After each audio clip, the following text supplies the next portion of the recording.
Bien, je vais resituer le cours d'aujourd'hui, toujours pour savoir où nous en sommes. Le premier cours était consacré aux enjeux de notre époque. Le deuxième cours, pourquoi un architecte a intérêt à s'intéresser aux questions énergétiques. Le troisième cours, c'était qu'est-ce que l'énergie, d'abord d'un point de vue scientifique, ensuite du point de vue de l'architecte. Et nous allons maintenant rentrer vraiment dans le domaine d'application de ce qu'on a pu dire, c'est-à-dire passer de la théorie à la pratique, si je puis dire, une pratique qui reste conceptuelle, avec quelques exemples et quelques questions qui tournent autour.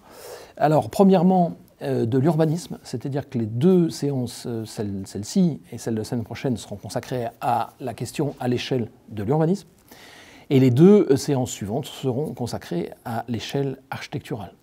Donc aujourd'hui, nous allons parler essentiellement d'urbanisme. Pour dire que finalement, l'actualité architecturale et même l'actualité tout court invite souvent les architectes à réfléchir à un autre modèle urbain que celui dans lequel ils conçoivent, parce qu'on perçoit les limites de ce modèle urbain, et c'est ce sur quoi nous allons réfléchir. Soit il pourrait sortir une esquisse d'un modèle urbain un peu différent, soit de toute façon les interrogations que nous pourrions avoir quant à la réflexion de ce nouveau cadre urbain nous permettrait sans doute des enseignements quant au cadre urbain dans lequel nous concevons aujourd'hui. Donc, ça veut dire qu'il me semble que l'exercice est de toute façon vertueux. Cet exercice a d'ailleurs été pratiqué récemment lors d'une consultation d'urbanisme du Grand Paris. Il y a quelques années, un concours international a été lancé d'une dizaine d'équipes pluridisciplinaires, souvent architectes, urbanistes, paysagistes, mais aussi experts, dont certains consacrés à l'énergie, enfin qui consacrent leur recherche à l'énergie. Et la question, c'était quelle vision pour le Grand Paris en 2100 voilà. Alors, il y a eu des réponses extrêmement intéressantes, et il y en a deux qui m'ont particulièrement frappé du point de vue énergétique. La première, c'est celle de l'équipe emmenée par Richard Rogers, qui est un architecte anglais bien connu, et qui a la réputation de ne pas éluder les questions techniques et les technologies qui se posent à la question, à l'architecture. Il a imaginé un projet à partir justement de dispositifs énergétiques, parce que dans son idée, la question de l'énergie devenait, même si c'était il y a déjà une dizaine d'années, devenait essentielle comme vecteur de conception urbain. Donc Richard Rogers. Et on a vu toute une série de dispositifs techniques, notamment sur les toits, de capteurs d'énergie, éoliens, solaires. Il a essayé d'y apporter une certaine esthétique, et puis de se donner des règles urbaines, et puis aussi de gouvernance urbaine, de gouvernance tout court, de ces dispositifs et de ces réseaux. Ça veut dire que finalement, il anticipait un débranchement du secteur de l'ensemble de la trame urbaine. Et puis un deuxième autre projet qui me semblait intéressant de ce point de vue-là, c'est celui de Bernardo Secchi et Paola sans doute Vigano, puisque c'est une femme italienne qui travaille, je crois, dans la région de Venise, il me semble, et qui sont un couple d'urbanistes tout à fait intéressant, et qui parlaient de matrice infrastructurelle pour réfléchir à sa flexibilité et sa résilience. Donc flexibilité pour encaisser des changements technologiques réguliers, qu'on commence maintenant à bien avoir en tête, à être habitué à ces changements technologiques. Pensez à l'élévation des G, de la télétransmission, la fibre, et puis notamment la matrice énergétique qui, elle aussi, évolue au gré des progrès technologiques. Et donc, parlait de matrice infrastructurelle, et au niveau du Grand Paris, essayait de réfléchir à cette échelle-là en termes de matrice. Nous parlerons nous-mêmes en termes de matrice, puisque c'est l'intitulé du cours, mais de manière un petit peu différente. Bref, ces deux équipes ont en tout cas très clairement acté le fait que l'énergie est seulement un vecteur essentiel de la réflexion urbaine, mais aussi probablement le vecteur qui risquait d'être le plus à même d'être sollicité par un certain nombre de changements. Je renvoie au cours sur les enjeux, premier cours que j'ai fait. Alors, si nous voulons maintenant réfléchir en termes de matrice urbaine et par rapport à cette question de l'énergie, je voudrais d'abord parler de quelques problématiques de la question énergétique au niveau de l'urbanisme, avant d'apporter, de poser la question correctement et d'apporter des esquisses de solutions. Alors, problématique, pour avoir conscience de ces problématiques, souvenez-vous, il n'y a pas si longtemps que ça, du cas de la ville de Wuhan, qui a été mise complètement sous cloche au début de la Covid. Donc fin 2019, cette ville a été complètement une ville autarcique pendant 2 mois. Or, c'est une ville contemporaine, absolument contemporaine, qui est, je dirais, le modèle de la ville, la ville générique dont parle Koula, c'est-à-dire qui a toutes les caractéristiques de la ville contemporaine. Et donc, s'est posé un certain nombre de questions au moment de cette mise sous cloche, notamment de l'alimentation de cette matrice urbaine et également en termes de ressources énergétiques. Il y a eu pas mal d'études qui sont sorties à ce sujet. Songeons aussi à ce qui est arrivé quelques mois plus tard à la ville de New York, qui elle aussi a été en complète autarcie du fait du virus. Et là, avec la gestion, en plus la gestion à l'intérieur de la trame urbaine, de cette question de confinement dans le confinement, en quelque sorte. Voilà. Mais je dirais que ce qu'a révélé la Covid, c'est une situation qui préexistait, qui était cette matrice urbaine contemporaine. Comment réagit-elle face à ces stress-là? Il y a eu donc le stress de la Covid, mais vous pouvez voir un certain nombre de villes, notamment dans les zones tropicales, qui sont sous stress du fait des typhons, inondations. Je parle par exemple de la Nouvelle-Orléans, il y a une dizaine d'années. Voilà. Et à chaque fois, ces catastrophes, ces stress mettent en péril cette matrice, en tout cas temporairement, et reposent la question d'une organisation urbanistique qui pourrait tenir compte à présent de toutes ces grandes catastrophes, hélas, qui semblent se profiler. Et donc notre travail à nous, en tant qu'architectes, est de réfléchir enfin de ne pas éluder la question de la catastrophe, notamment, on le voit aujourd'hui, de la catastrophe énergétique. Quand je dis catastrophe énergétique, c'est-à-dire une rupture d'alimentation ou des restrictions. On a connu des périodes où l'énergie était restreinte, et il y a des pays et des villes dans lesquelles on connaît des périodes de restrictions journalières. Voilà. Ça semblait être à épargner nos contrées, mais ça n'est pas le cas. Alors, il y a notamment quelqu'un qui est intéressant à ce sujet, mais qui n'est pas un architecte ni un urbaniste, mais qui est un homme politique allemand, qui a écrit un livre très intéressant qui s'appelle « L'autonomie énergétique ». Je pense que la traduction n'est pas forcément la bonne, mais enfin, c'est celle qui est vendue dans la langue française, l'autonomie énergétique, et c'est un homme politique allemand qui s'appelle Hermann Schier. Hermann, comme Hermann, avec 2 N, et Schier, S-C-H-2-E-R. Alors c'est écrit, c'est un homme politique, donc il a écrit pour le plus grand nombre, c'est écrit extrêmement clairement, et il pose très très clairement les questions, et en tant qu'homme politique, il suggère des pistes, justement, d'amélioration de cette fameuse ville contemporaine d'un point de vue énergétique.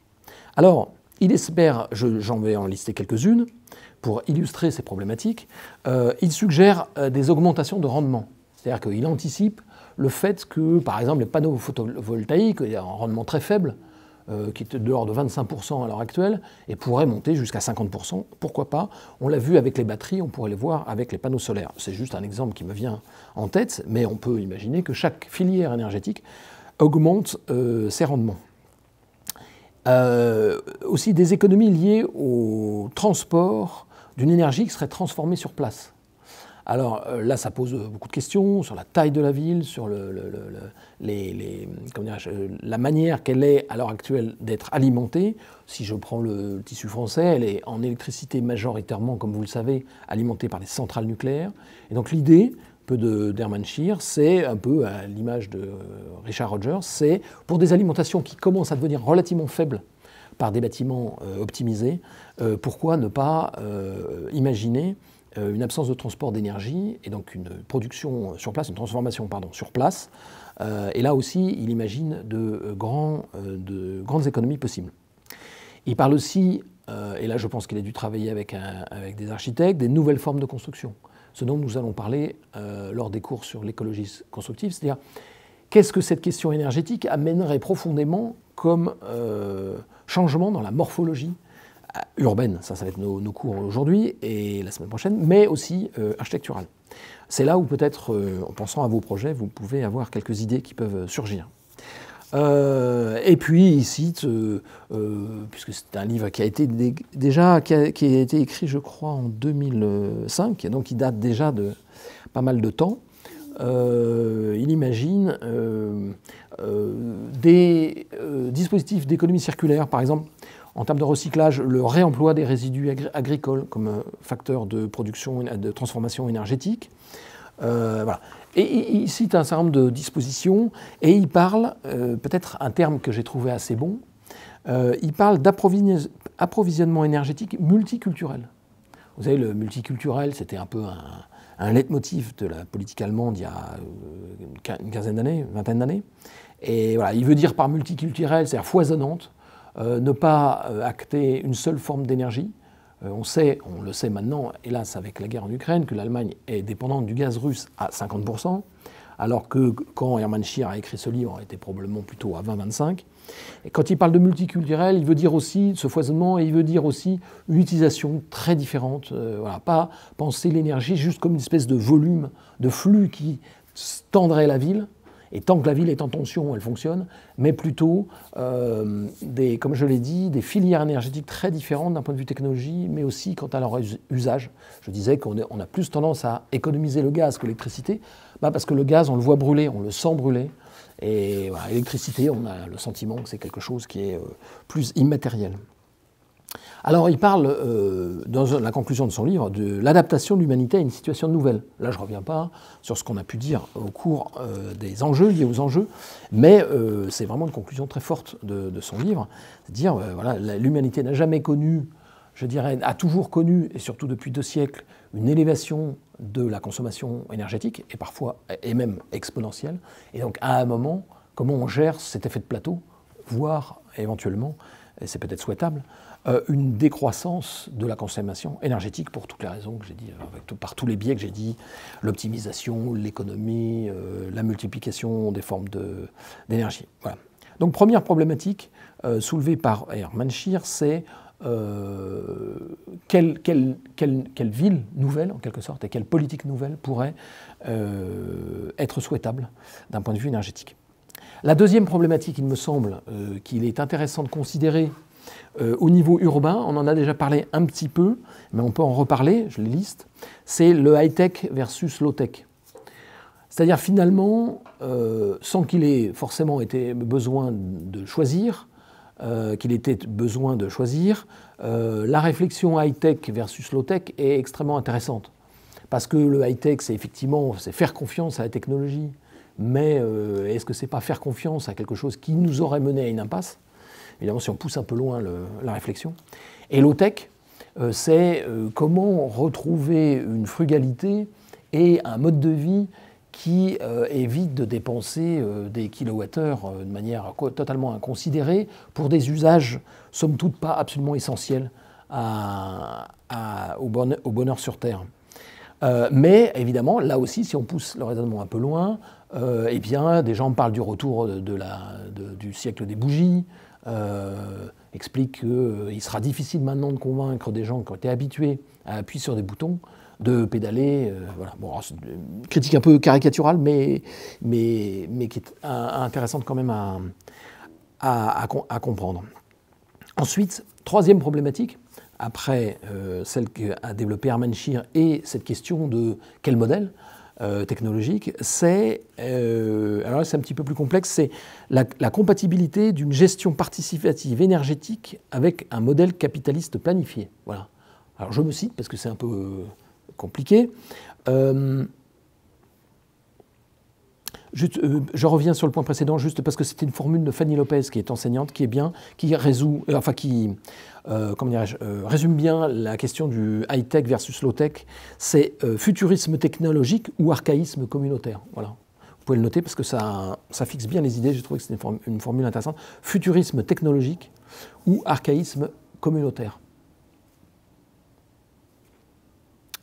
Et on pourrait changer le « ou » en « et » ou en « et ou ». Ou encore une troisième possibilité qui nous reste à imaginer. Alors, pardon de ce retour en arrière. Donc, la compatibilité, grosso modo, de notre réflexion avec un système capitaliste. Alors là, évidemment, il y aura énormément de choses à dire, ou un système libéral. Hein. Bon, on va rester pour le moment sur le principe du capitalisme. Je voudrais donner un exemple pour montrer les limites aussi de notre réflexion si on reste dans le cadre actuel. Dans le cours que j'ai fait sur l'économie circulaire, à un moment, j'ai regardé le réseau avec une centrale de production énergétique et des bâtiments qui sont connectés à cette centrale. Ça, c'est le modèle. Donc, la centrale envoie de l'énergie dans un seul sens. L'énergie est transformée, consommée, et puis voilà. Maintenant, si vous prenez le modèle du bâtiment à énergie positive, vous avez un retour, c'est-à-dire si le bâtiment à énergie positive produit plus d'énergie qu'il n'en consomme, il va inverser le sens et donc alimenter la centrale énergétique. Donc il y a déjà une question de progrès, c'est-à-dire que le bâtiment participe justement de cette production énergétique. Mais le modèle reste le même, hormis ce sens, parce qu'un bâtiment n'est pas connecté à un autre bâtiment. C'est-à-dire qu'on pourrait imaginer des raccourcis, c'est-à-dire qu'un bâtiment qui produit plus d'énergie, un bâtiment à énergie positive, pourrait alimenter non pas la centrale, et donc renvoyer une tension avec toutes les pertes qu'on imagine, mais simplement alimenter ou compenser des dépenses énergétiques de bâtiments voisins. Donc c'est déjà un modèle un peu différent. Là où je veux en venir d'un point de vue capitaliste, c'est que si l'opérateur central est un opérateur privé, en général, pas toujours, mais il a parfois une mission de régulation du réseau. En fait, il a tout intérêt à ce que le réseau soit équilibré. Hein. Au moment où il produit beaucoup d'énergie, il a intérêt à soit stocker cette énergie, soit à pousser à la consommation, voilà, mais il est obligé de la distribuer. Je parle de l'énergie électrique. Et donc, sa mission de régulation est souvent contrariée par le fait que, étant dans un système capitaliste, sa vraie vocation d'opérateur privé, ce n'est pas de réguler le système, c'est de maximiser sa plus-value. Alors, je vais donner un exemple, les péages d'autoroute. Voilà, les péages d'autoroute vous disent, bah, finalement, nous, quand il y a beaucoup de monde sur la route, le péage régule la circulation, il y a donc moins d'embouteillage, on a des systèmes de prévention qui permettent ça. Mais la vérité, c'est que la vocation même d'une société d'autoroute, c'est de faire un profit maximum. Et donc, ces deux objectifs qu'il a, j'allais dire, l'un pour mission, l'autre, c'est sa raison d'être dans un système capitaliste, parfois peuvent être contrariés. Alors, je pourrais donner beaucoup d'exemples qui fait qu'en fait, ces opérateurs vous poussent à la consommation, non pas à l'économie, mais à la consommation. En permanence, vous proposent des services concomitants, enfin adjoints à sa fourniture d'énergie pour encore pousser la consommation. Et c'est là où on voit des grands conglomérats, à la fois énergétiques et à la fois de production d'objets qui consomment de l'énergie, des IoT ou même cet écran, qui poussent à cette consommation d'énergie. C'est-à-dire que sa vocation capitalistique à maximiser sa plus-value est contrariée par une mission de régulation et encore plus par une mission d'optimisation, voire d'économie d'énergie. Et quand il est public, donc ça c'est le cas où il est privé, et quand il est public, très souvent, sa mission de régulation est contrariée par le fait que son action principale est plutôt d'assurer son train de vie, voire sa survie. L'exemple typique, c'est la Banque de France. Par exemple, la Banque de France, quand on est passé à l'euro, la Banque de France est restée en place. Alors, je ne sais pas s'ils ont licencié, ou enfin s'ils se sont réorganisés, mais c'est quand même une institution qui est restée en place. Ou alors, l'autre chose que vous pouvez vous dire, alors ils vont vous expliquer que de toute façon, il est nécessaire qu'il y ait une Banque de France, parce qu'elle va compléter l'action de la Banque européenne, ce genre de choses. Bon, évidemment, il y a une explication à ça. Mais je vais donner un autre exemple. quand vous avez une grève de la SNCF, est-ce que... alors, certains disent, notamment les grévistes, qu'ils défendent les chemins de fer français, la qualité du service. Ils défendent le service public.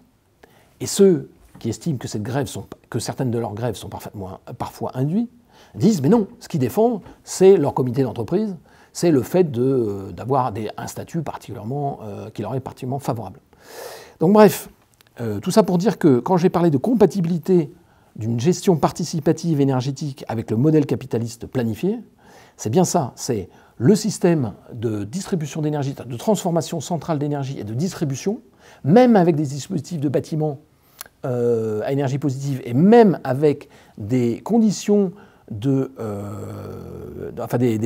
conditions de service public, de mission de service public, est très contrarié par la nature même de l'opérateur, qu'il soit public ou qu'il soit privé. Et ça, c'est, à mon avis, une limite d'un système qu'on voit dans l'actualité tous les jours et qui fait que nous, en tant qu'urbanistes et architectes, on peut réfléchir à d'autres systèmes qui n'auraient pas ces carences-là. Alors, quatrième problématique liée à la matrice énergétique telle qu'elle est aujourd'hui, c'est le contrôle centralisé et les libertés individuelles. Alors ça, je n'ai pas besoin tellement finalement de développer, parce qu'on entend beaucoup parler, c'est la fameuse question en France du compteur Linky. Est-ce que le compteur Linky, c'est aussi un exemple finalement de ce que j'ai dit tout à l'heure, est-ce que le compteur Linky, il est là pour optimiser votre consommation, la diminuer, vous renseigner, avoir, comment dirais-je, prise sur une petite partie de cette matrice qui est celle qui est chez vous, ou alors est-ce que ce n'est pas pour eux une manière d'optimiser le réseau, chez vous si vous voulez, mais surtout le réseau, et pour mieux contrôler effectivement l'équilibre du réseau. Voilà. Donc le compteur Linky est pourtant sa pose est gratuite aujourd'hui, mais il y a pas mal de gens qui s'inquiètent des libertés individuelles, éventuellement des problèmes que ça peut poser. Voilà, je crois que c'est en Hollande où le même système alors on appelle ça un compteur intelligent, pour faire court. Il l'appelait Monsieur Cambriolage. Pourquoi ? Parce que effectivement, ce renvoi d'informations, donc courant faible d'un côté, courant fort d'un côté chez vous, et courant faible qui part de chez vous pour informer, est-ce que c'est pas un système qu'on peut détourner ? Alors on a eu, comme vous le savez, beaucoup d'exemples de ces systèmes de détournement d'informations au sein de toute la matrice énergétique et informationnelle notamment, avec les scandales de Wikileaks, de Cambridge Analytica, Facebook, tous ces scandales qui ont défrayé la chronique depuis une dizaine d'années. Et on peut se demander si un scandale ne va pas surgir si finalement ces réseaux sont, à force d'être optimisés, ne posent pas de problème en termes de liberté individuelle. Le dernier exemple en date, qui n'a rien à voir avec notre sujet, mais dont on peut parler, c'est effectivement le cas de la vaccination et du pass vaccinal. Bon, des gens se sont interrogés sur les conséquences de ce type de disposition. Alors, tout ce que ces considérations, donc ces grandes problématiques, amènent, c'est l'idée qu'il faille, avant même de concevoir des solutions, voir si on ne peut pas utiliser des outils qui sont très différents pour penser cette matrice, notamment énergétique. Le premier que vous commencez, notamment au CMAU, à utiliser, c'est toute la question de la gestion des datas.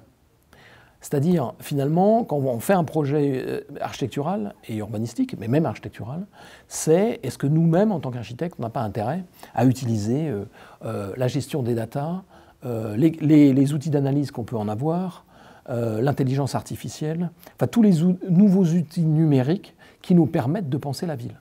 Bon, ça, pour ceux qui sont au CMAU, ils connaissent ça bien, et notamment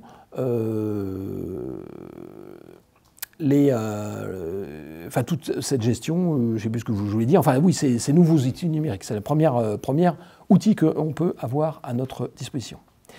Un deuxième dont on parlera un peu plus, c'est les nouveaux outils, mais qui surgissent de questions technologiques, mais qui sont vraiment intellectuelles. Par exemple, je veux dire, les affordances, par exemple.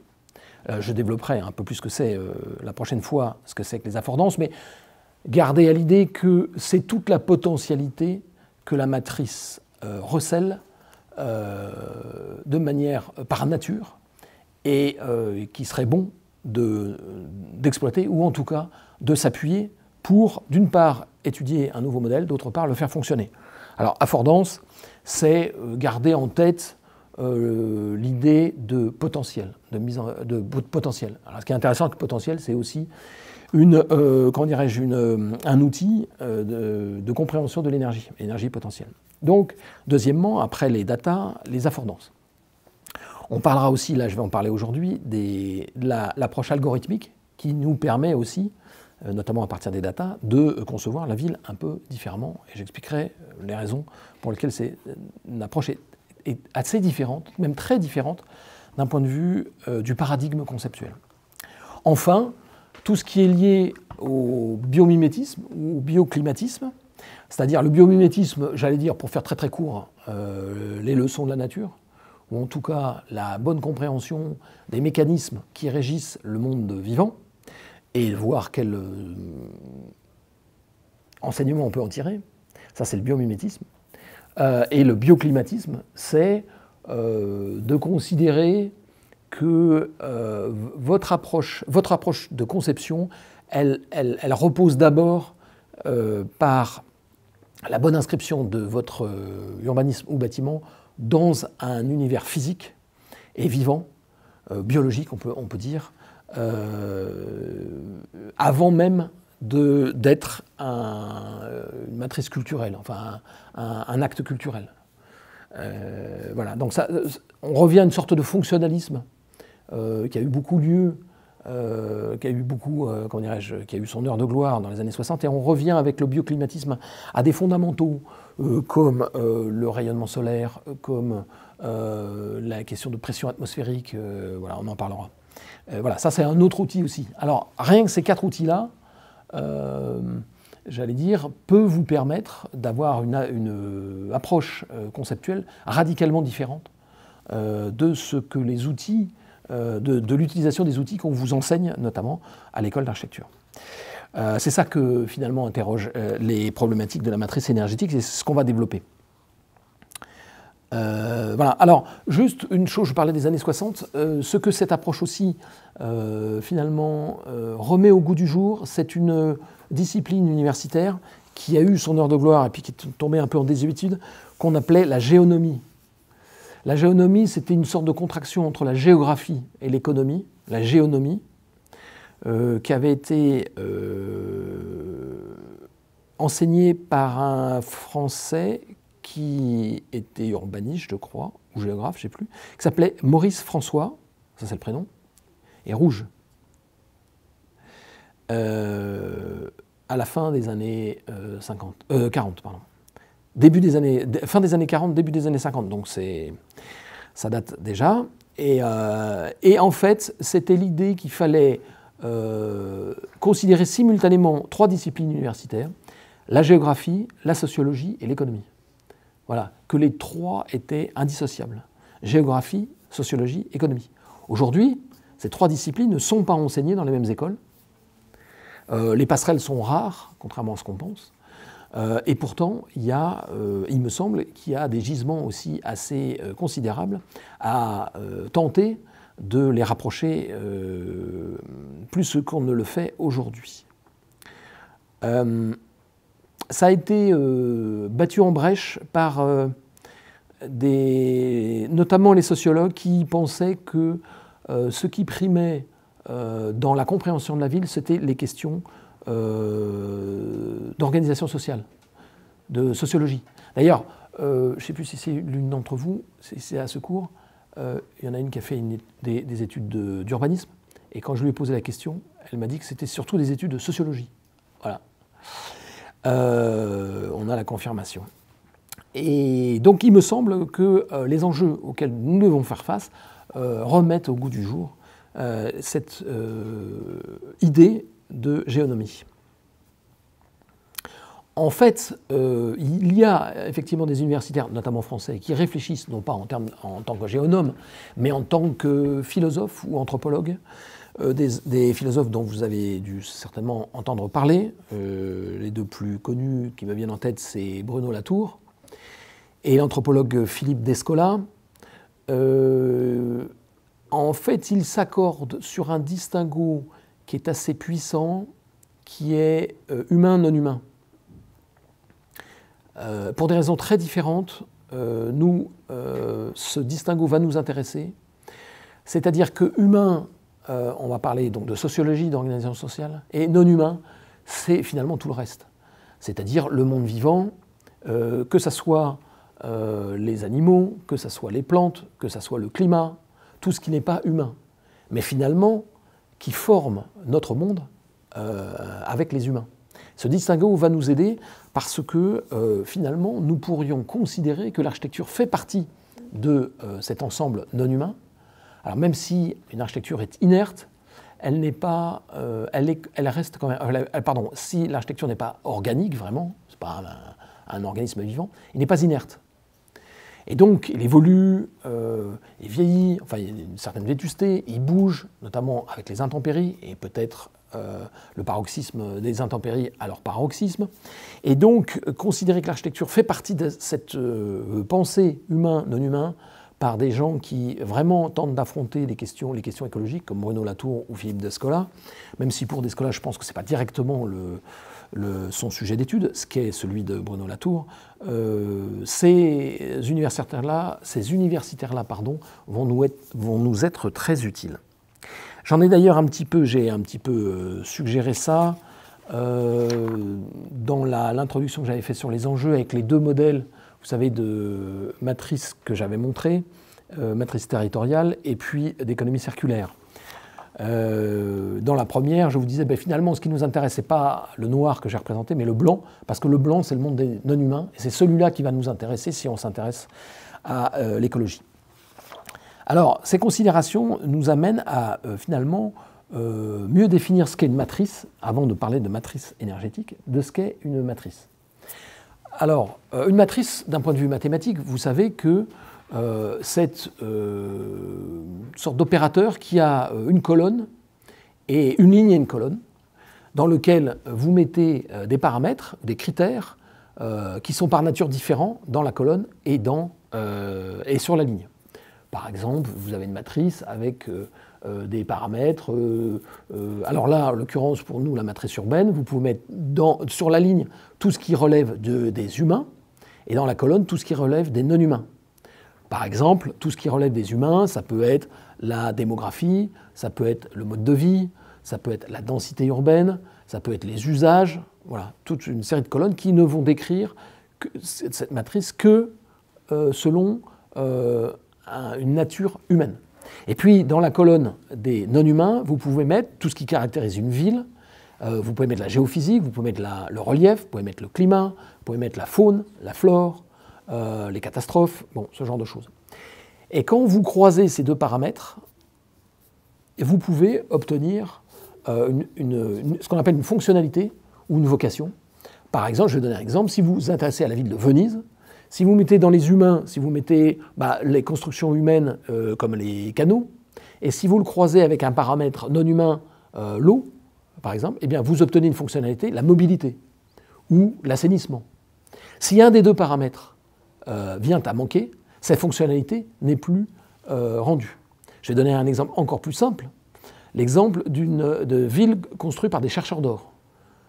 L'exemple bien connu de la ruée vers l'or américaine à la fin du XIXe siècle ont donc poussé des aventuriers ou même des gens qui travaillent dans les mines sur la foi d'une information de la présence d'un filon à construire extrêmement rapidement donc, des mines et puis après une ville simplement pour fonctionner par rapport à cette mine.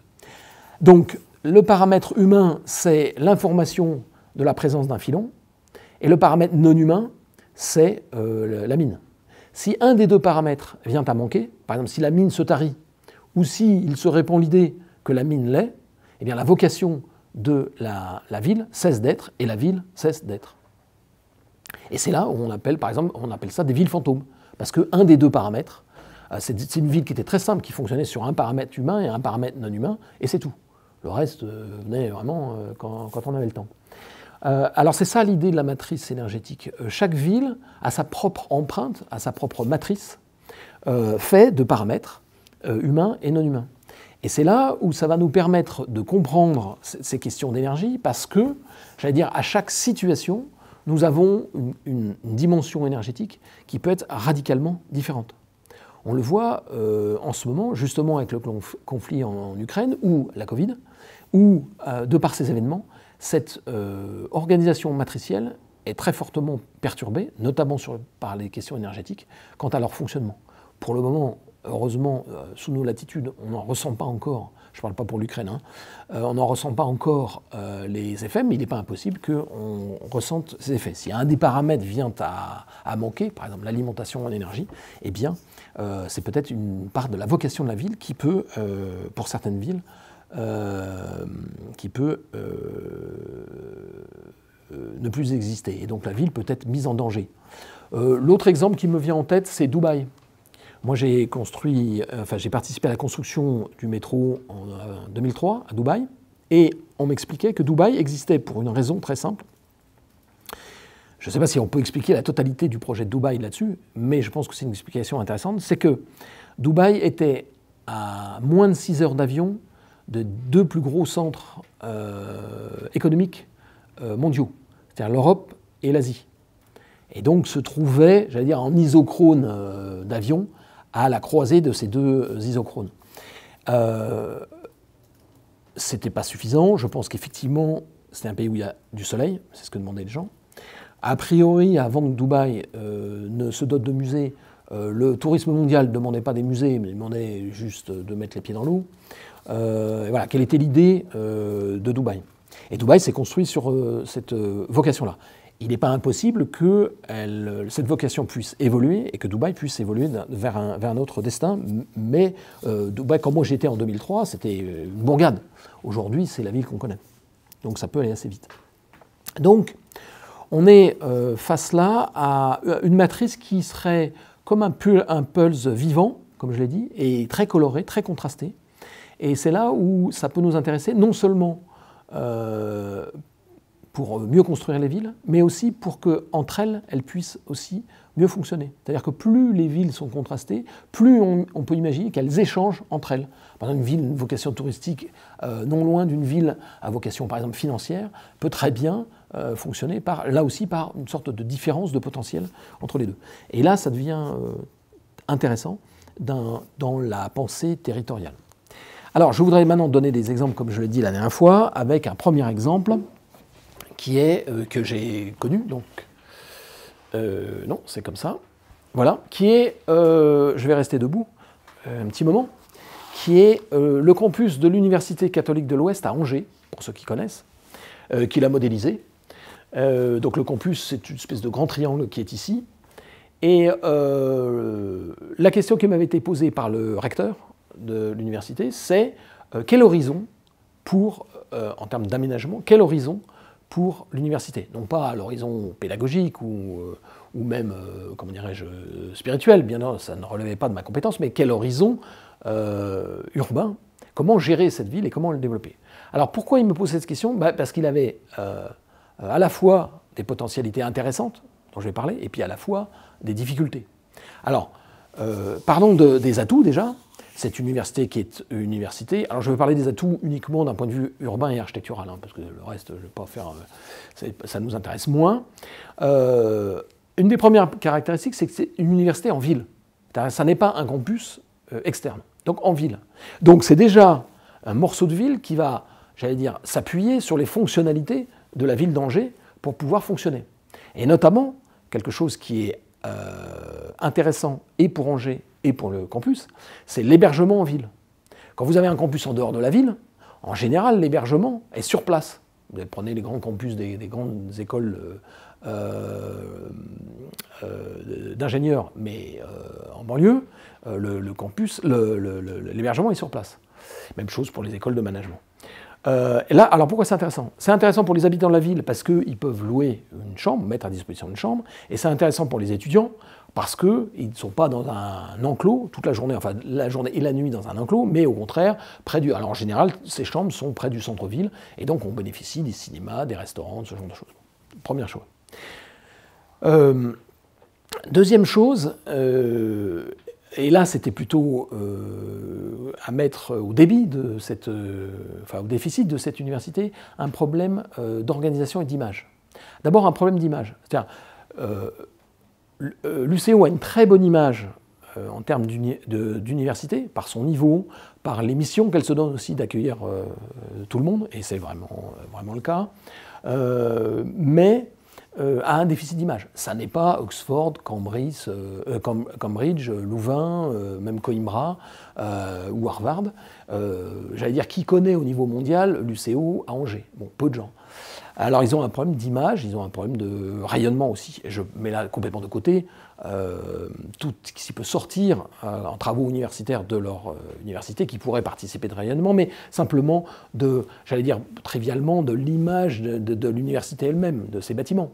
Alors est-ce que cette image a vocation à devenir de plus en plus numérique, c'est-à-dire une sorte d'abstraction, ou alors au contraire rester avec ce que des scolaires appelleraient une physicalité, avec des bâtiments en dur? C'est le cas par exemple d'Oxford et Cambridge, qui sont aussi des universités en ville, mais qui ont évidemment cet urbanisme et cette architecture qu'on a un peu tous en tête de qualité. Alors, tous les bâtiments de Cambridge et d'Oxford ne sont pas forcément des bâtiments formidables, mais on imagine bien le plaisir qu'il peut y avoir à circuler au sein de ce campus. Y a-t-il un plaisir à circuler au sein du campus de l'UCO? C'est une question qui se posait.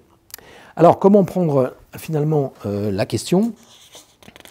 Alors, l'autre chose aussi, pour que vous sachiez la totalité, c'est qu'un problème, c'est idiot, mais une mobilité de parking, de mobilité. C'est-à-dire que quand je suis arrivé, le campus, c'était un grand parking. Là, il y avait 200 voitures, là, il y en avait 100, il y en avait partout, des voitures partout. Donc, un modèle assez ancien déjà de système d'accès à l'université, mais qui brouillait encore plus l'image. C'est-à-dire que quand on arrive à l'UCO, on n'avait que des voitures dans les pattes. Alors, c'est là où nos réflexions énergétiques, nos réflexions en termes d'économie circulaire et de matrice va commencer à nous être vraiment utile pour pouvoir répondre à ce recteur. La question, c'est quel horizon 2050, 2100 pour l'université de l'UCO? Pardon, je vais dans le mauvais sens. Voilà. Alors, je lui ai montré ce petit schéma. Vous voyez, c'est touché à rien, il est même un peu pas propre, quoi. Pour lui montrer justement quelque chose, et on va avoir une traduction énergétique, c'est le fait que il peut penser son campus en termes de système d'échange. C'est-à-dire qu'il ne pense pas son campus en termes... Lui, il pensait son campus en termes de bâtiments, de charges de bâtiments, d'images de bâtiments. Voilà. Et là, je lui ai proposé de réfléchir en termes d'échange. Par exemple, je vous parlais de l'hébergement en ville, c'est un échange. C'est un échange de services qu'offre la ville, contre évidemment rémunération, sur l'hébergement des étudiants. Donc ça, c'est un échange possible. Là, dans ce système-là, il y avait un square qui était ici, qui n'était, comme je vous l'ai dit, qu'un parking, et il n'y avait pas d'échange, parce qu'ici, il y a l'accès à travers un rond-point, on ne voyait plus le bâtiment, et puis il n'y a pas d'échange entre la ville et l'université. Il n'y a pas de... Par exemple, l'université ne s'affiche pas en tant qu'institution, bon, qui était la vocation quand même de la façade de ce bâtiment. Voilà. Alors, ce schéma-là, ça veut dire que nous sommes dans un grand système qui échange des fonctionnalités, des flux, et notamment, c'est là où je veux en venir, d'énergie. Mais là, c'était le schéma général. Ça échange, je dirais, dans l'espace, et ça échange dans le temps. Vous vous souvenez, lors du premier cours, je vous avais montré ce schéma-là. Donc, il faut considérer l'architecture comme un espace et dans le temps. Dans l'espace, ce sont des opérateurs qui échangent entre eux, et dans le temps, ce sont des états qui se transforment progressivement. Donc ça, c'est très important de comprendre ça. C'est dans l'espace, ce sont des opérateurs qui échangent entre eux, et dans le temps, ce sont des états qui se transforment. Voilà. Et c'est là, les carrés noirs sont là pour permettre aux entités non humaines d'intégrer ce système d'échange. Alors, je vais donner un exemple. Voilà. Alors, je parlais de nouvel ordre urbain. Alors, ce qui est intéressant dans cette université, c'est qu'elle s'appuie sur... Elle existe sur 3 siècles, fin 19e, 20e et 21e maintenant. Alors, fin 19e, là, ce sont les bâtiments en verre, et à l'époque, c'était une faculté, et donc, ceux qui ont construit, les architectes qui ont construit les bâtiments qui sont là, avait une certaine idée de l'université, qui était, comme je vous l'avais dit, s'appuyait sur les théoriciens architecturaux de l'âge classique, c'est-à-dire le caractère d'un bâtiment.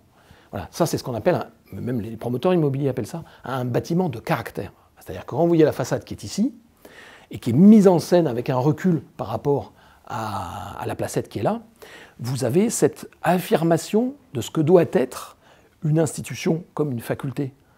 Faculté, c'est simplement une université qui enseigne 5 disciplines. Je ne sais plus, il y avait médecine, droit, je ne sais plus très bien lesquelles, je ne les ai plus en tête.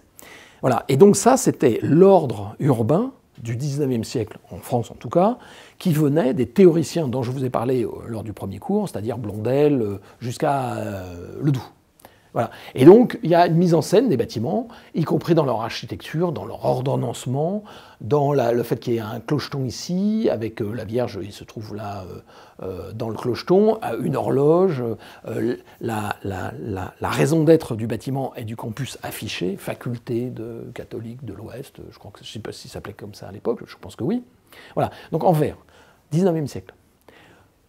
Autre ordre urbain, enfin, qui a succédé à ça, l'ordre urbain du XXe siècle. Et là, ce sont les bâtiments en rouge. Ce sont des bâtiments qui ont été construits au XXe siècle. Le plus ancien, ça doit être celui-là, qui est une grande barre qui doit dater des années 40, je crois. Et puis celui-là, c'est le plus récent des années 80. Je crois qu'il y a celui-là des années 90 aussi. Alors, quel est là, comme je vous l'avais dit, ça n'est pas l'ordre urbain du XXe siècle, ça n'est pas le caractère des bâtiments qui dessine la ville, et donc l'université, mais la notion d'espace. C'est-à-dire l'espace, alors pensez au plan voisin de Le Corbusier. Voilà. C'est-à-dire, en fait, pour des raisons qui peuvent être hygiéniques aussi, c'est l'idée qu'il faut libérer le sol de l'emprise des bâtiments, il faut se mettre donc sur pilotis, il faut faire des logements lumineux, des espaces lumineux, et profiter de la maîtrise de l'énergie pour voir la ville entièrement différemment. Alors, c'est l'idée, par exemple, de ce bâtiment, mais après, c'est un système qui a été assez dévoyé pour toutes les raisons que vous connaissez, c'est-à-dire, en fait, cet idéal a été dévoyé par opportunité, par facilité, parce que aussi les architectes ne savaient pas forcément les mettre correctement en œuvre, parce qu'il y a eu aussi une critique du système. Le postmodernisme a très fortement critiqué les idéaux de la modernité. Bref, on assiste ici à une sorte de, non pas d'ordre urbain, mais de désordre urbain. Alors il y a quand même un ordre, quand même. C'est-à-dire qu'il y a le réseau viaire, c'est-à-dire les rues subsistent, plus ou moins, alors sans alignement, mais plus ou moins. Les bâtiments sont en recul par rapport à la rue, comme celui-là, mais sans qu'il y ait une signification par rapport particulière. Par exemple, ici, vous avez un petit recul, ici, un grand recul, et on a du mal à comprendre pourquoi.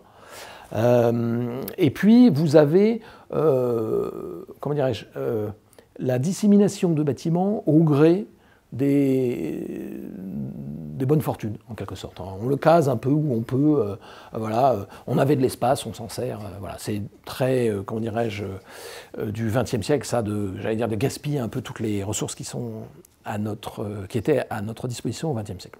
Alors maintenant, évidemment, la question, c'est quel autre ordre urbain on peut imaginer, et notamment à partir de la question énergétique. Je vous avais dit, l'énergie a une particularité, c'est qu'il interroge très fortement notre organisation urbaine et matricielle. Alors, il faut imaginer... Alors, il m'avait été demandé une question, j'en termine là-dessus, c'est une fonctionnalité qui n'était pas assurée par le campus, c'était la restauration. C'est-à-dire à midi et le soir, il n'y avait pas de restaurant universitaire. Alors, il y avait évidemment des restaurants en ville, mais à midi, c'est pas toujours facile d'aller en ville, prendre le bus pour aller déjeuner, et puis, voilà, puis c'est pas les mêmes coûts. Et donc, le recteur a imaginé la construction d'un restaurant universitaire. Et l'idée, c'était comment mettre ce restaurant universitaire, selon quel ordre urbain le mettre. Et c'est là où l'énergie commence à vraiment nous intéresser, et on se sert de ça. L'idée, c'est que ce soit l'énergie qui soit la grandeur cardinale de l'organisation urbaine de la ville du XXIe siècle, de l'hypermodernité. C'est-à-dire, comment placer mon bâtiment au sein de ce campus pour retrouver un ordre qui permette tout ce que je vous ai dit préalablement sur l'optimisation, sur les pistes possibles, sur les outils de réflexion, voilà, pour donc optimiser ces flux qui sont à notre disposition et que nous devons utiliser de manière frugale. Alors, ça va être l'objet de mon cours sur les matrices énergétiques, c'est-à-dire finalement qu'est-ce qu'on échange, comment se placer intelligemment, par quel biais, pas forcément, je ne vais pas vous forcément parler de beaucoup de technologies, mais d'idées. Je parlais du bâtiment à énergie positive qui pourrait alimenter non pas l'opérateur central, mais le bâtiment voisin. Et bien là, dans le cas d'une université, il est très clair qu'à partir du moment où l'université contrôle tous ces bâtiments, il est très facile pour ces autorités-là de faire fonctionner un nouveau bâtiment au sein d'une matrice énergétique.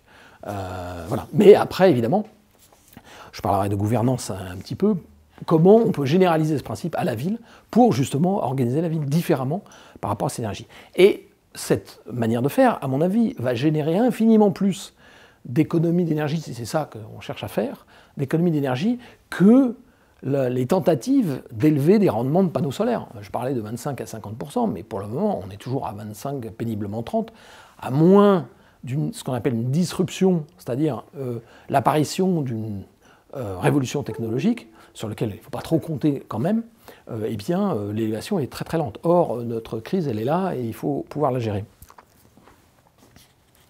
Alors, pour ça, c'est très simple. Je ne sais pas pourquoi il queen comme ça.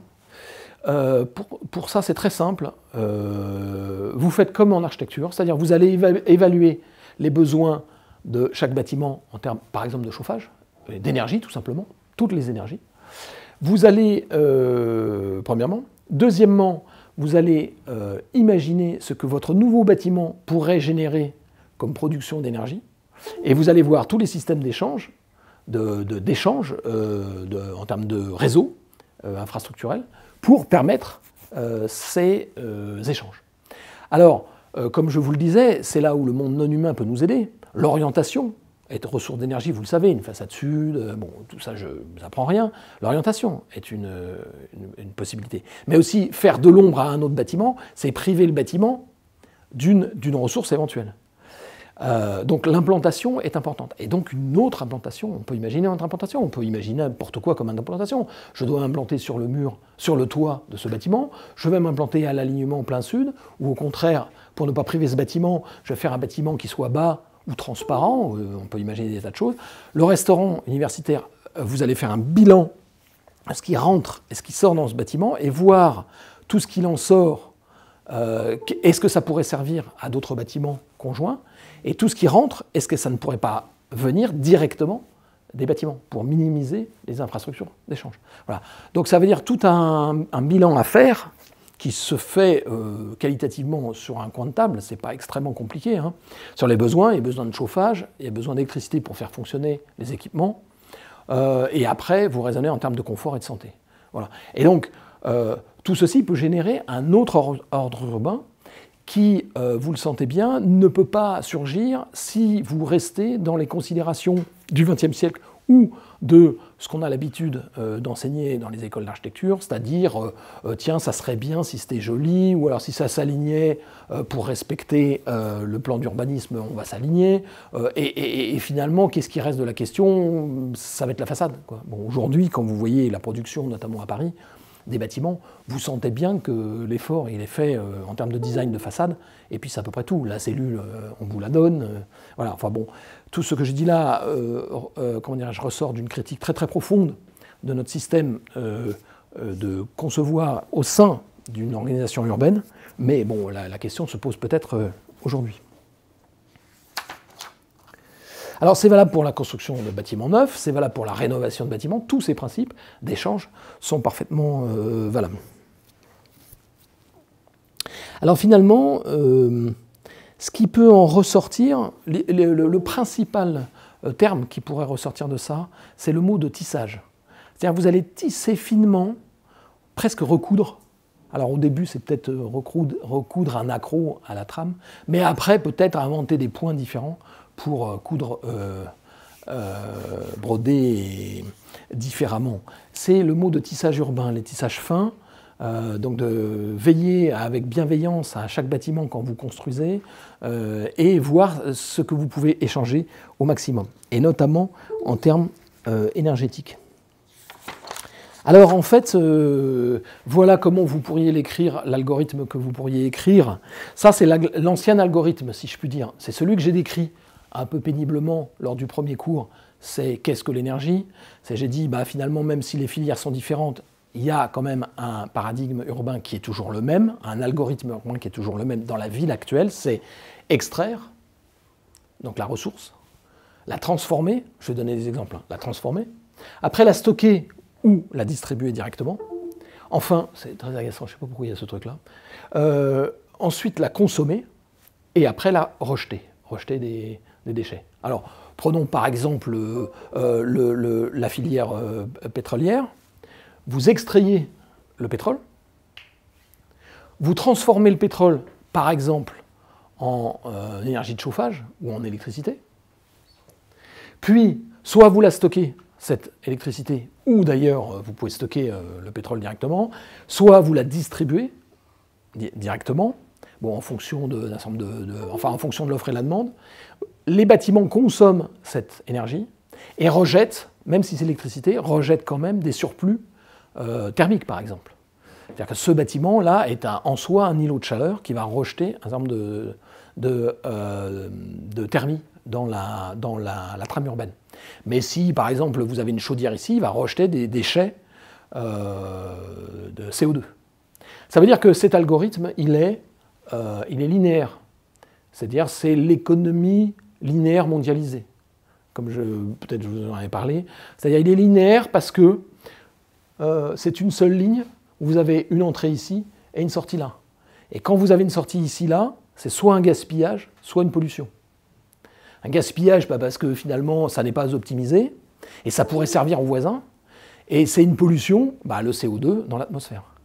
Donc c'est vraiment une organisation linéaire. Alors, c'est pas moi qui l'ai théorisé, c'est Søren Erkman, dont je vous ai déjà parlé, qui a écrit un livre qui s'appelle « Vers une écologie industrielle », qui est extrêmement intéressant et qui montre, effectivement, qui décortique cet algorithme, pas seulement en termes d'énergie, mais tous les flux, et qui propose des alternatives à ça, ou en tout cas une réflexion par rapport à ça. Alors maintenant, comment peut-on imaginer une autre solution? Alors, je dois ajouter que cet algorithme-là, il est un peu sec comme ça, c'est un algorithme industriel, ou j'allais dire un scientifique, mais si maintenant vous repensez à des questions de sociologie, les Américains appellent ça des SST, c'est-à-dire des Socio-Technical Systems. SST, j'ai trouvé qu'un terme américain ou anglais, Social Technical System.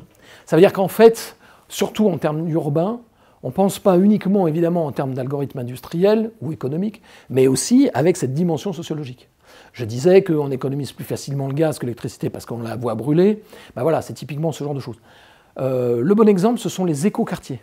Les écoquartiers sont des systèmes à vertu écologique, mais qui ont parfois du mal à fonctionner parce que la sociologie des gens, plutôt la façon que les gens ont d'utiliser ces outils parfois sophistiqués est difficile. Voilà. Ou ça rompt trop avec des usages de la vie. Là, il y a pas mal d'analyses qui commencent à sortir de ces écoquartiers. On dit finalement on a limité la voiture, mais la voiture on la retrouve inévitablement, mais au lieu qu'elle soit rangée correctement dans un parking, même s'il est complètement imperméabilisé, le parking est sauvage par exemple. Ou alors, finalement, quand il fait froid, les gens ne prennent pas leur vélo. Ou alors, quand ils ont l'impression que l'énergie est gratuite, ils ouvrent la fenêtre. Alors, c'est pas forcément idiot d'ouvrir la fenêtre pour aérer, mais on part au boulot et on laisse la fenêtre parce que l'énergie, finalement, dans un quartier, vaut beaucoup moins cher que dans une maison mal isolée. Voilà. Alors, la question, c'est quel algorithme alternatif pouvons-nous imaginer? Alors, il faut y aller d'abord un peu gentiment.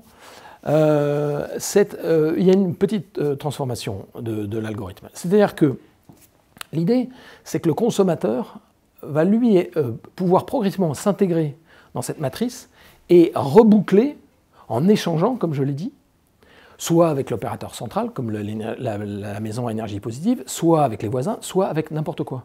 Échanger avec n'importe quoi. pouvez échanger, par exemple, quand vous allez couper du bois, c'est un échange. Pour vous chauffer, c'est un échange, et vous échangez avec le petit bois dans lequel vous allez extraire cette ressource. Voilà. Ce n'est pas un opérateur qui vient et qui vous largue des granules de bois, qui vous livre des granules de bois. Et puis après, vous pouvez consommer et vous-même stocker aussi. Stocker pour utiliser de manière différée ou pour pouvoir échanger. Si par exemple votre voisin a besoin d'un produit qui est en surplus chez vous, plutôt que de le balancer dans le circuit de déchets, donc à trier ou pas trier, eh bien vous l'échangez directement avec votre voisin. Soit avec une compensation financière, soit avec un échange de troc. Voilà. Alors ça veut dire une organisation assez différente, qui en l'état ne peut pas se faire quand vous habitez, je sais pas moi, un immeuble haussmannien.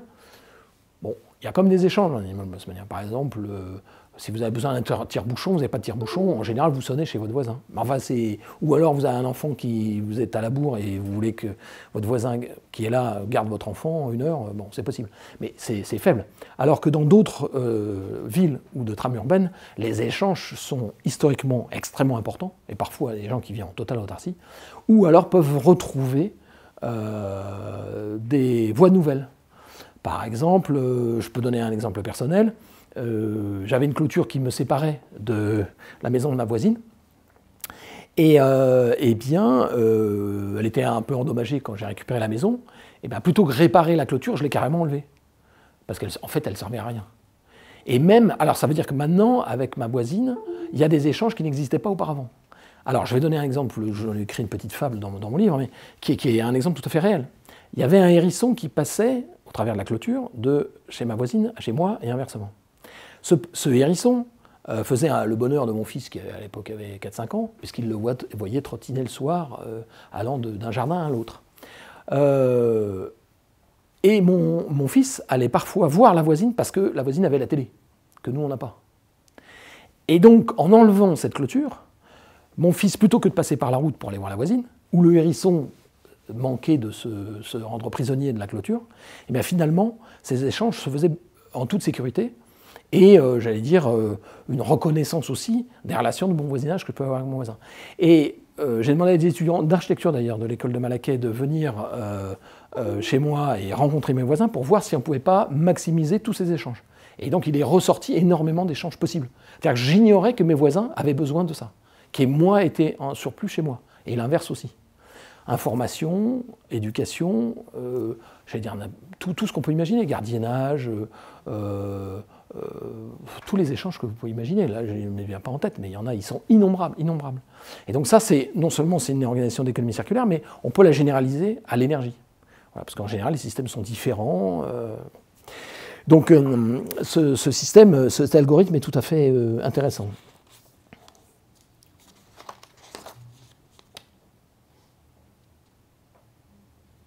Alors voilà, ce qu'il faut retenir de ça, c'est le mot boucle d'échange.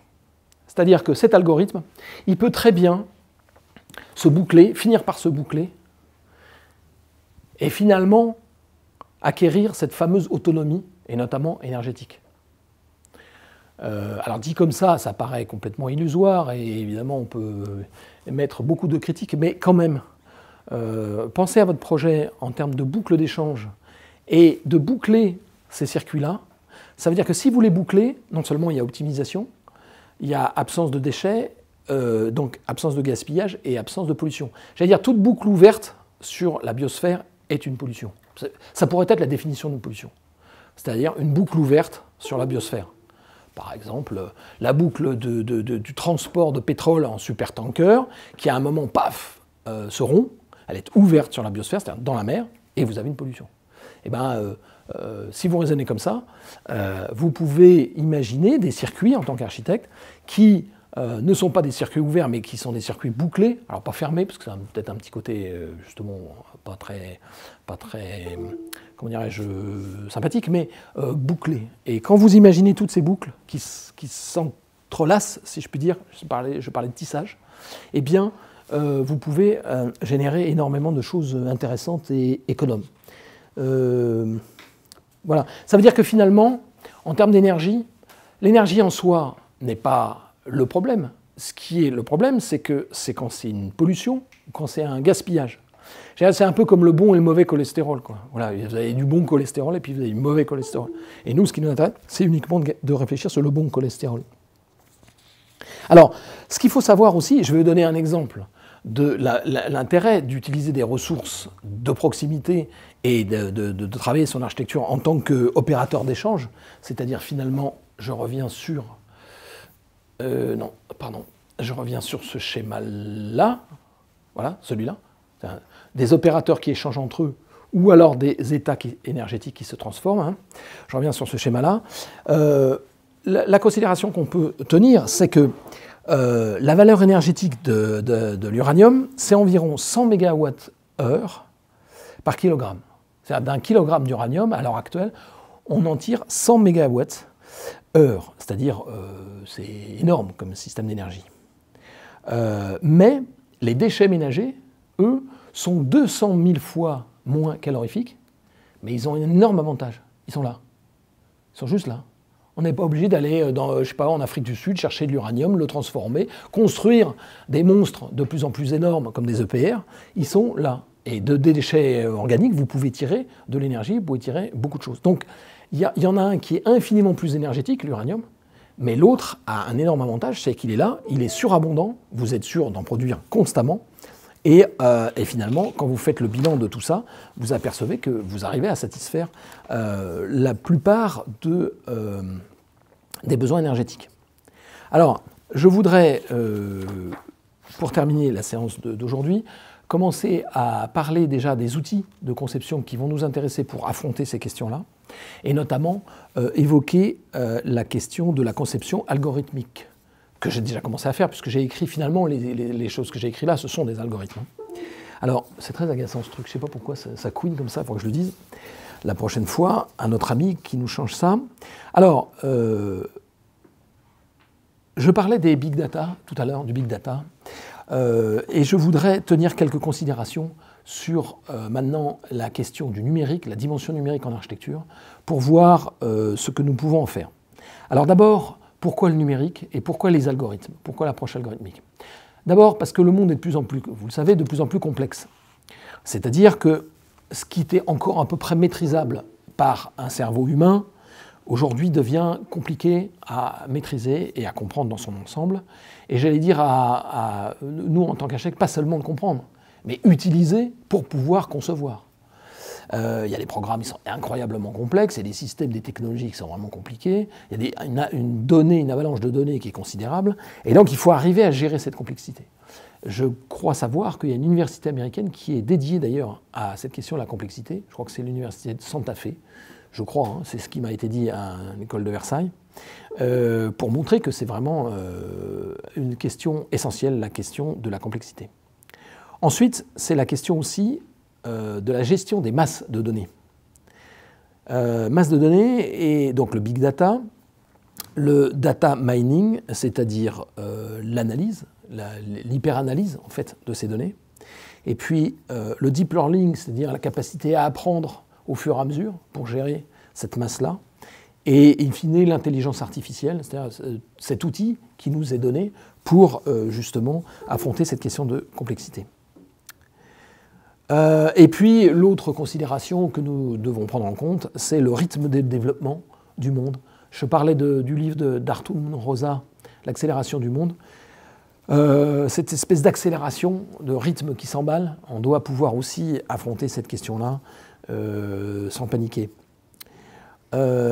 Alors, l'approche algorithmique, en deux mots, je vais en montrer un algorithme qui a été développé par des étudiants, il y a 2 ans, je crois. Non, c'est pas là, c'est là.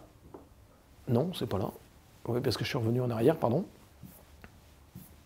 Voilà un algorithme qui a été développé par des étudiants de Val-de-Seine pour tenter d'avoir une approche urbaine qui puisse répondre aux questions de complexité.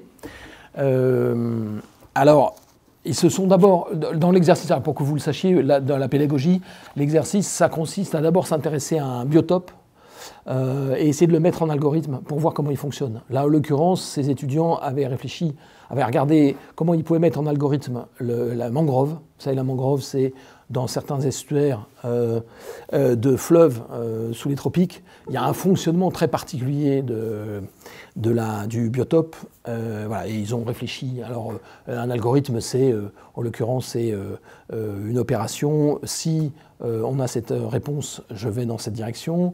Enfin, pardon, si j'ai cette réponse, alors je vais dans cette direction. Sinon, je vais dans une autre direction. Voilà, c'est ça le principe. Hein. Si, non, alors. Et puis après, ils se sont intéressés à un territoire d'Île-de-France. Et là, je reviens sur les urbanistes qui ont réfléchi au Grand Paris. Et je ne suis pas sûr qu'il y en ait beaucoup qui utilisaient l'approche algorithme pour livrer leurs réflexions. Peut-être sont-ils restés à un certain empirisme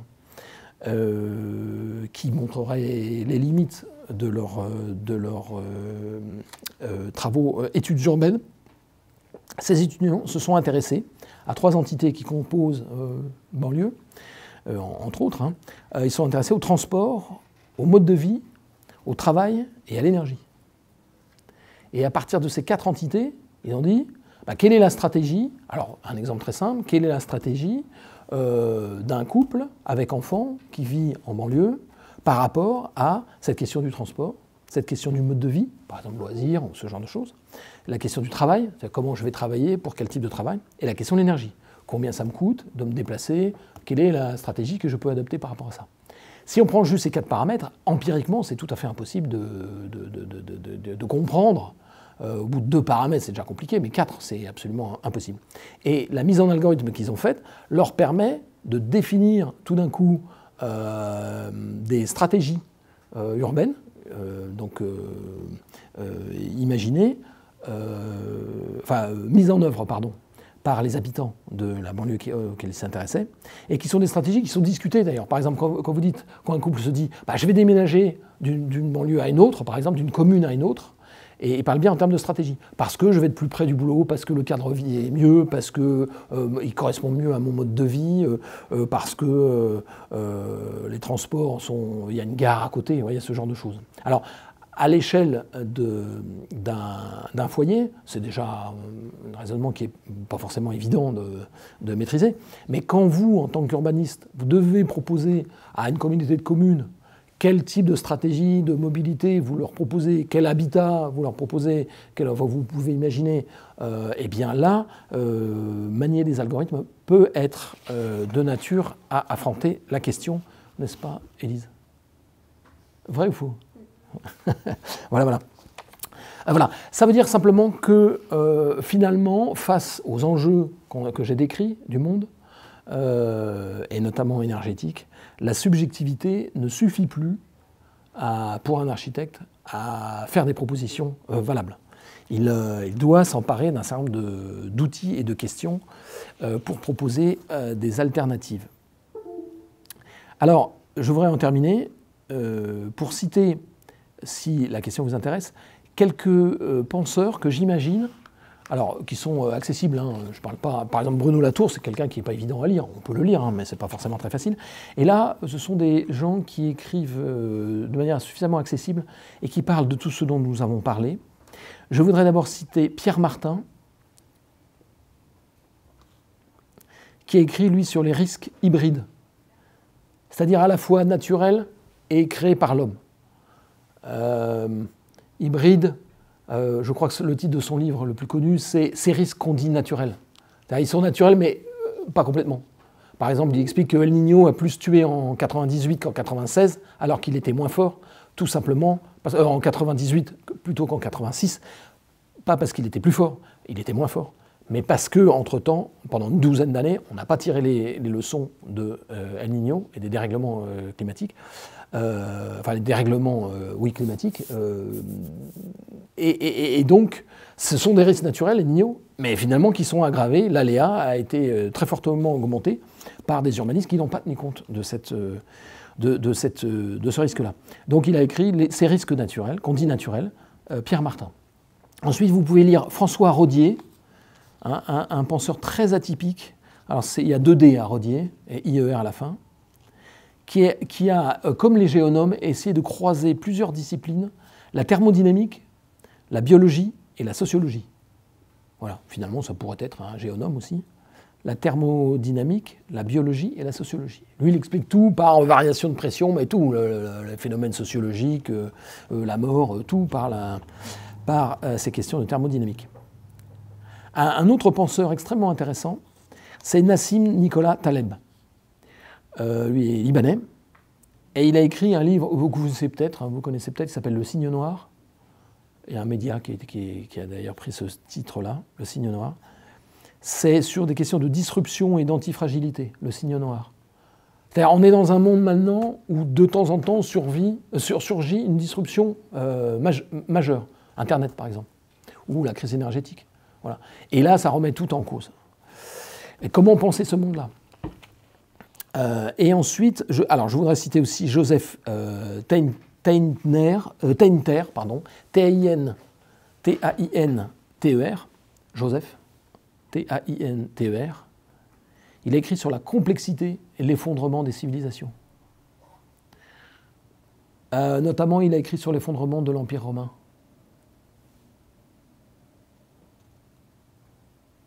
Et le dernier que je voudrais citer, et on va clôturer notre séance d'aujourd'hui là-dessus, c'est Patrice Ceccarini, C-E-C-A-R-I-N,